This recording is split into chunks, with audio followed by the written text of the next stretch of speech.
going to have a look at our internal zipper pocket.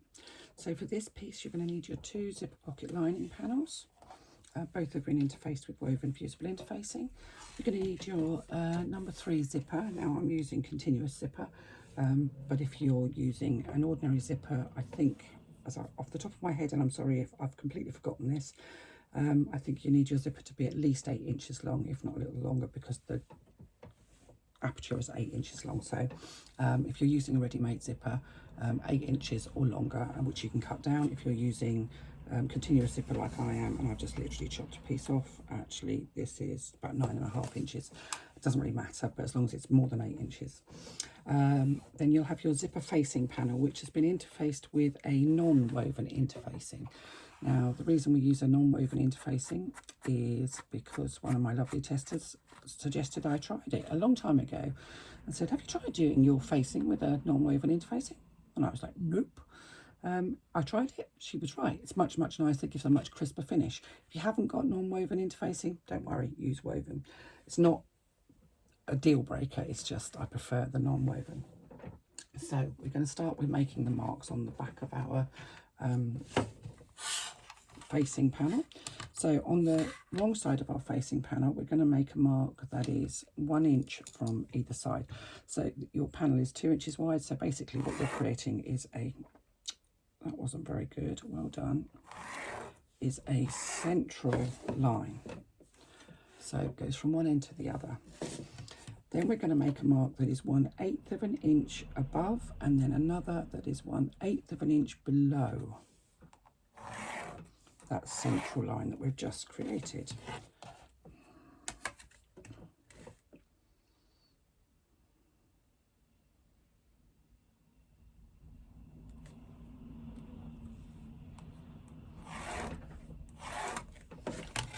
And then we're going to make a mark that is 1/2 inch in from either short end. So we do one at each end. And what we end up with is a rectangle on our fabric that is 8 inches long by 1/4 of an inch wide or high. And at each end, I'm just going to add little triangles, which give me an indication of where I'm going to cut once I've sewn this in place. And I do the same on both ends. If I'm honest, I don't usually do it when I'm doing stuff that isn't to video, because I know they go there.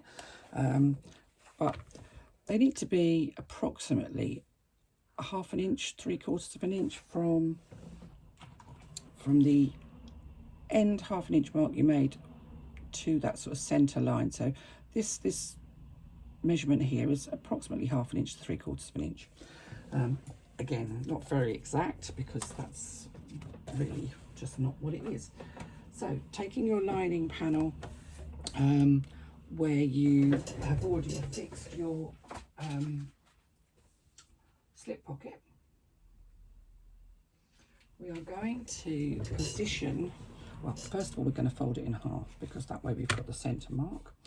And we're going to position our facing panel so that the top edge of the facing panel sits right at the top, on the top edge of our slip pocket. And we're going to position it centrally, so I know that I've got my line of stitching centrally, so the fold on my facing panel will be centrally.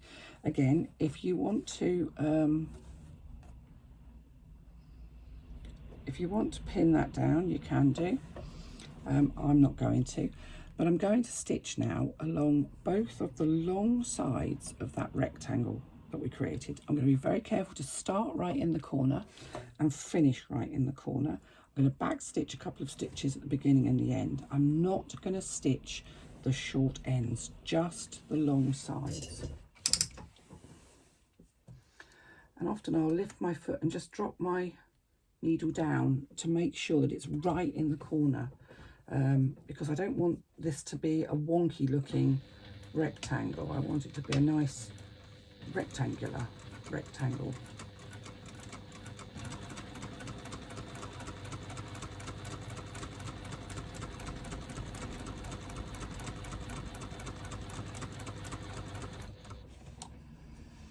And for those of you who are new to bag making, if you look at my YouTube channel, you'll find I've got a video about making zipper pockets, and it will show you a couple of different methods, and I'll explain to you why in that video I use this method as opposed to any of the others that are available. What did I do with my scissors? Put them in a separate place. There they are behind me. I'm a particular advocate of, I don't like to see zipper tape inside of my pockets, and this method is what I think is the easiest and nicest way to not be able to see the zipper tape inside of your pocket. Again, I know I'm talking about things that really don't matter that much, but for me, the inside of my bag is as important as the outside of my bag, so I want to make it as perfect as I can. So here we go, we're going to do that bottom line of stitching.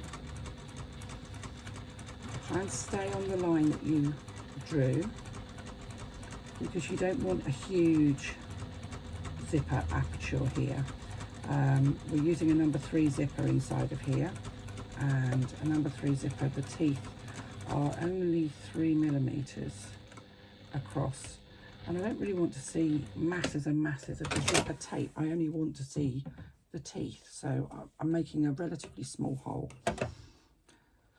So as you can see, I laid my facing panel right sides together with my exterior panel, and I've stitched both of the long lines of stitching, one on the top and one on the bottom of that central mark that I made on my facing panel. Now I'm going to fold it in half, and I'm just going to grab my scissors, and along that central line I'm just going to make a small snip. And I'm not going to cut right the way across, because you know you need it open to do that, but enough to be able to gain access with my scissors. And I'm going to carefully trim along that central line that we marked.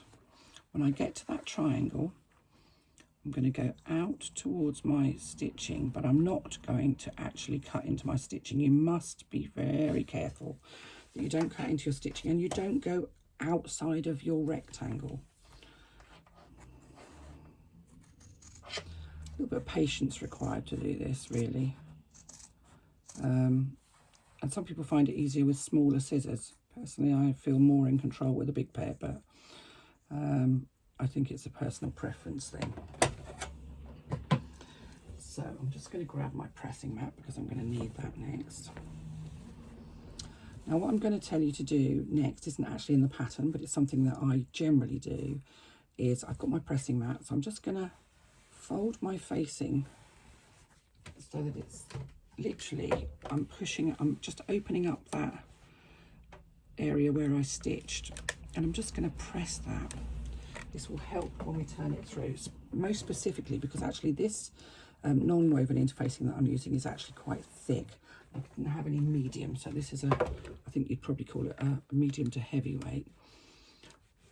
But just a light press, just to kind of get the two sides of that zipper facing almost standing proud, if you like.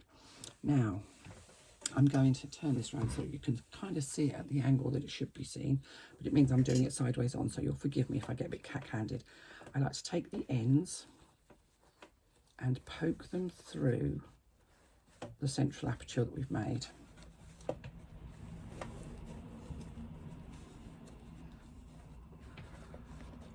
And if you pull them through at the back, you will find, I'm going to have to turn this around so that it's at the right angle for me, you will find that the zipper facing will actually fold through to the back quite easily. So it folds through that cut that you've made, and what you'll end up with is something that looks a bit like that. Now, it looks a bit tatty, that's fine. Again, wet your finger and thumb and just finger roll those seams. What you want is for your facing to be completely on the reverse of your lining. Once you've got that where you want it to be, and it's a lot easier using a non-woven interfacing, it just stays crisper, just press it in place.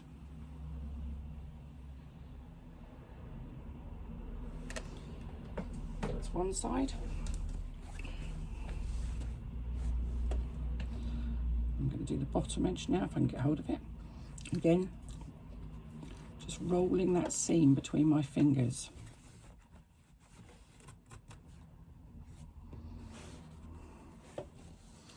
You'll find the ends just kind of fold in on themselves. Now, the reason we don't do the ends, we don't stitch the ends when we're doing that bit of stitching, is because if we do, you're much more likely to end up with puckers in the corners. You see it a lot. I've seen it so much, and it's such a shame because it's a little tiny detail that can really spoil. I've got a thread there that's going to annoy me. That will really spoil the look of your pocket. So what you should end up with is something that looks like a nice, neat, sharp rectangle aperture, which is pretty much what I've got. I'm happy with that. On the back, you will see that the facing panel is pulled through. I generally use the same fabric as I use for my lining for my facing panel, because then if there are any issues, it doesn't show too much.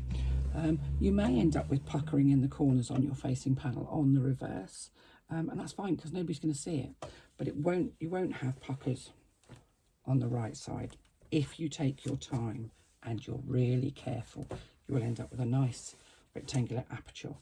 So I'm going to pop that out of the way because that bit's done. And we're going to look at how we prepare our pocket linings and our zipper. So I have two lining panels, and again, I haven't made these lining panels particularly deep. If you want to make a deeper pocket, then add an inch or so to the height of the pocket. And I'm just going to press that zipper though, because that is a continuous zipper, and if I don't press it, it's likely to be all bumpy.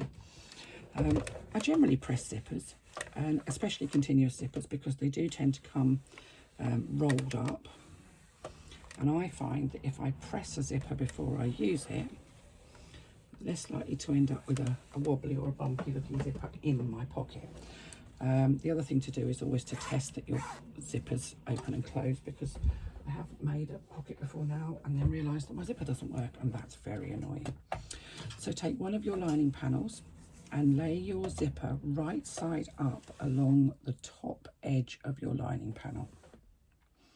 Now you can see my zipper's longer than my lining panel, and that's fine. I can trim off the ends. And you can clip it in place. I have my clips.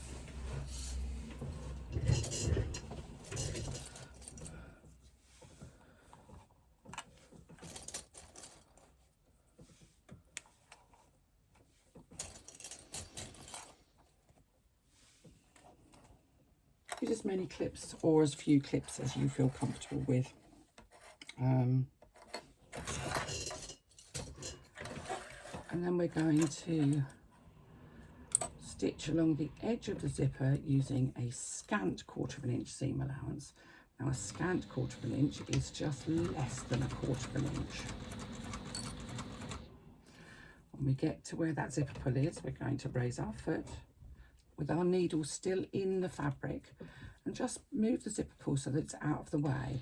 And the reason we do that is because if we try and get round the zipper pull or past the zipper pull without lifting the foot up, what we're going to end up with is a nice long straight line and then a bump in our stitching. We don't want that.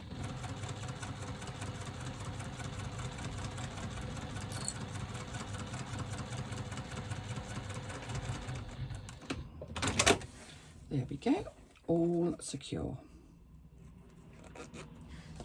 Do be careful you don't pull your zipper straight off the end if you're using continuous zipper like I do. So our zipper is now attached to the top of our first pocket lining panel.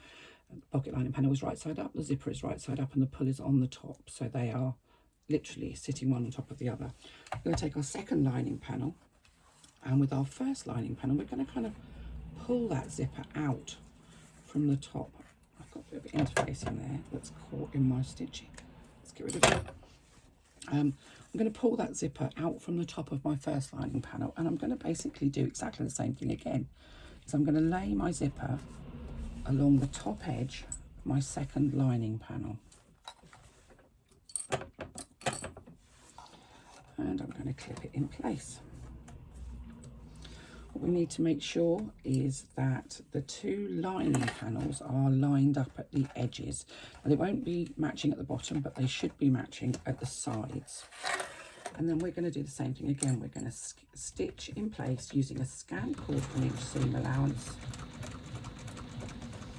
When we get to that zipper pull, we're going to stop with our needle down, lift our foot and move the zipper pull.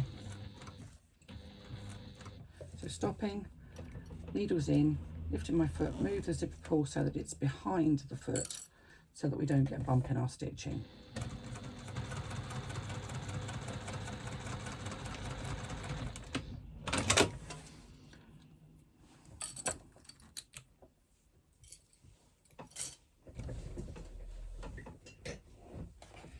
I'm going to take my pressing mat. I'm going to open up those two panels, and you can see that the zipper is sitting nicely between the two. I'm just going to pull the zipper pull up to this end. If you're worried about pulling a zipper pull off, you can just put a few stitches across the end. I very rarely do, because I've done this so many times. I don't generally pull zipper pulls off. That said, I'm probably going to do it now just because I've got a video going. So open those two panels up, and you can see that you've got the seam allowance is kind of sitting upwards. Use your iron to press that seam allowance open. You can press a nylon zipper without any problem at all. Obviously, if you put your iron on it and leave it on, it's going to get a bit hot and a bit unpleasant and melty. But for general purpose ironing and pressing, there's no issue at all. If you're using a metal zipper, be careful, because you will end up with 3rd-degree burns if you touch the iron after you've pressed it. So I'm just going to turn that round, open up my zipper so that I can get to this end and press it.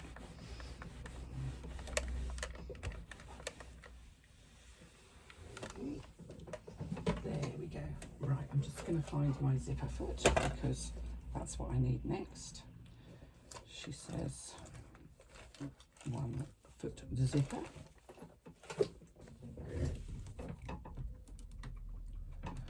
I'm just going to change my foot out.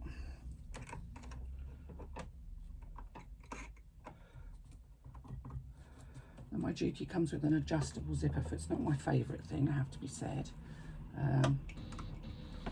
but it does the job. And using a zipper foot at this point is a really good idea, because you want your zipper to look as good as it can.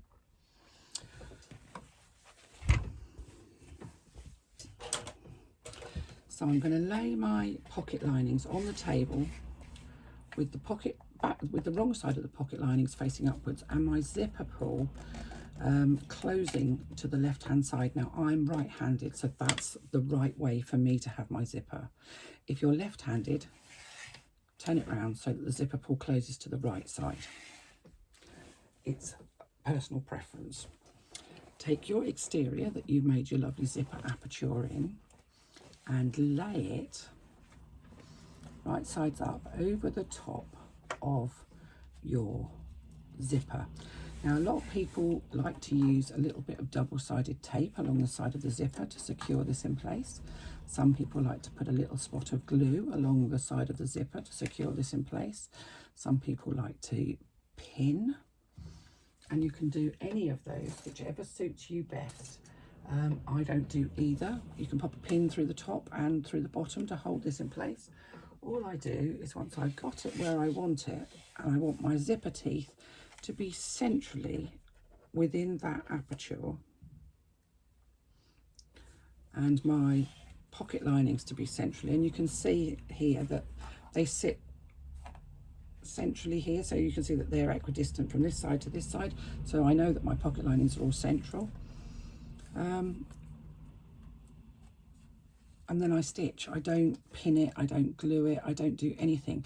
I personally find using double-sided tape a bit iffy around a zipper, because unless you're buying the very expensive stuff, the Collins Wonder Tape or Clover Tape, whatever it is, if you try and stitch through most of the generic double-sided tapes, you'll end up with a gummed up needle and skip stitches. So I just don't like it. So I don't pin or anything. you can do what suits you best. Now, what I will say at this point is that you need a long thread both from the top and from the bottom of your work to start this, because we're going to bury our threads, because we want the inside of our pocket to look fabulous. Now we are going to now top stitch all the way around the outside of that zipper aperture. Once you've got your zipper where you want it, where you're happy with it. I'm not going to back stitch at the beginning and the end, because we are going to bury our threads. So I've turned my stitch length up to 4, because that's my preferred stitch length for top stitching. I have my zipper foot on, and I'm very carefully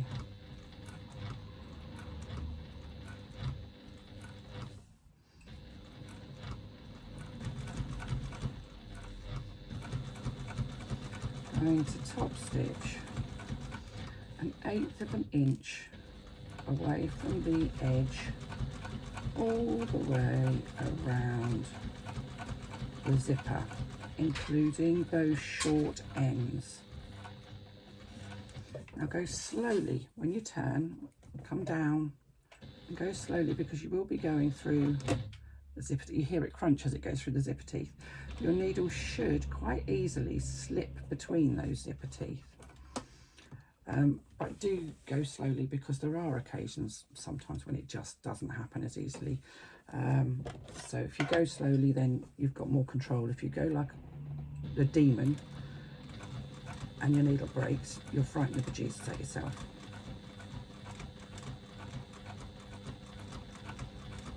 Coming back along the bottom.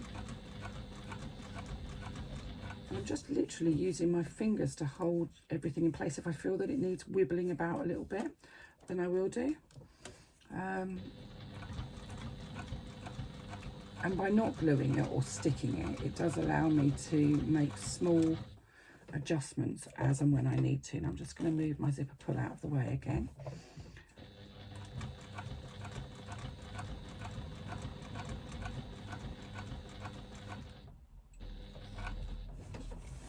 Pivot, and I'm going to come back up. Remember, we're going over that zipper.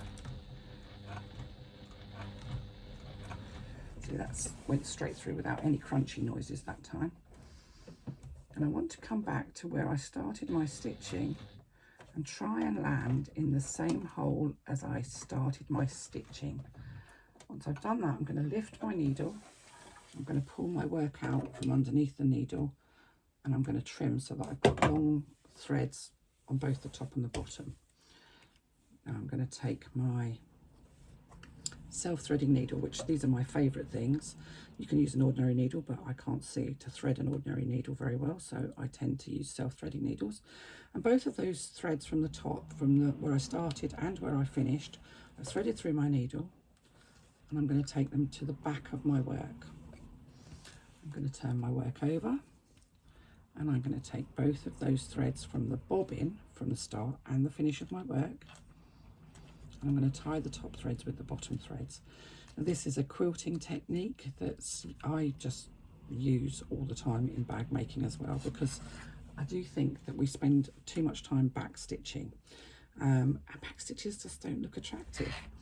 So you can either trim off those ends down to about 1/4 of an inch if you want to, or if you want to finish it off nicely, you can use your self-threading needle, and I tend to do 2 threads at a time, and you can literally thread those ends through your lining so that they're kind of outside of the lining, and then trim them off. It just gets those thread ends out of the way completely.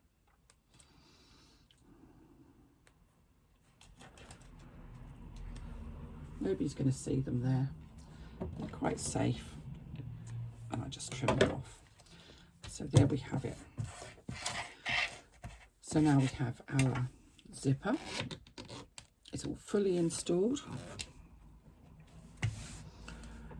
We've stitched all the way around the outside, and we have our lining panels on the reverse. So I'm going to turn my work over. I'm going to pull the top lining panel down over the bottom lining panel, and I'm going to just grab my pressing mat here.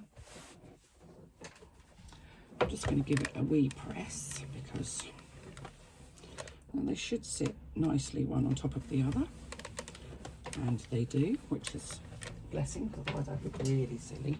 But you'll notice that one lining panel is longer by approximately ½ inch. Trim that extra bit off. Now, you may think it's lazy of me not to make 2 lining panel pieces 2 different sizes, but honestly, it's so confusing to figure out which one goes on the top and which one goes on the bottom. For you, I can do it, but for new bag makers, it's just too much to argue about. So it's easier to just trim off that ½ inch. Now, what we're going to do next is we are going to, on each of our 2 lining pieces, we are going to make a, and I'm going to say approximate, we're going to make a ½ inch hem. So I'm folding my fabric to the wrong side and pressing a ½ inch, and it is an approximately ½ inch hem on both lining panels. I've got something on my iron. Okay. Unfortunately, this is the back of my pocket before I go making terrible marks on my work. So I've done that top one, and I'm just going to do the same with the bottom one. So I'm just literally folding it under so that I'm making a fold that's that's wrong sides together rather, out of approximately ½ inch, and I'm just going to press it in place. Now, if you choose not to do this bit, and you can choose not to do it, it will just mean that your pocket, when you close your pocket at the end of making your bag, it won't be quite as tidy, but that's a personal preference again. So your 2 folded hems should sit pretty much together. And they do, actually. I'm quite pleased with that. It's not bad considering I eyeballed. So there we go. Having created our hems, I'm now going to turn my work right side up again. And I'm going to pull my main lining panel out of the way, and you can see that I can see the side of my pocket, the side of my facing, the end of my zipper and my pocket linings. And I'm going to change my foot over because I really do need my foot changed over. Back to my regular foot, and I am going to stitch down the side of my pocket. So just going to go from top down to the bottom, making sure that I'm not stitching through my main lining panel, just going through those pocket linings, making sure that those little folds that I made at the bottom of my pocket, you can't actually see me, sorry. Making sure that those, so I've folded my lining panel back and I'm just literally stitching down the edge of my pocket, making sure that those folds that we made at the bottom of the pocket stay in place. Now you can use an awl or anything like that just to kind of hold them so that when you stitch over them you're not unfolding them. So you can see there I've stitched from the top to the bottom, and I'm just going to trim off the excess zipper and any, so if I show you that now you can see it better now. I've stitched down the side of the pocket, making sure that those little folds at the bottom have stayed folded, and I've trimmed off the edge of the zipper. I'm going to do exactly the same on the other side, but I'll work from the bottom upwards. So you can see there we've got the pocket linings, this is the facing, and that's just the end of my zipper. And I'm going to just stitch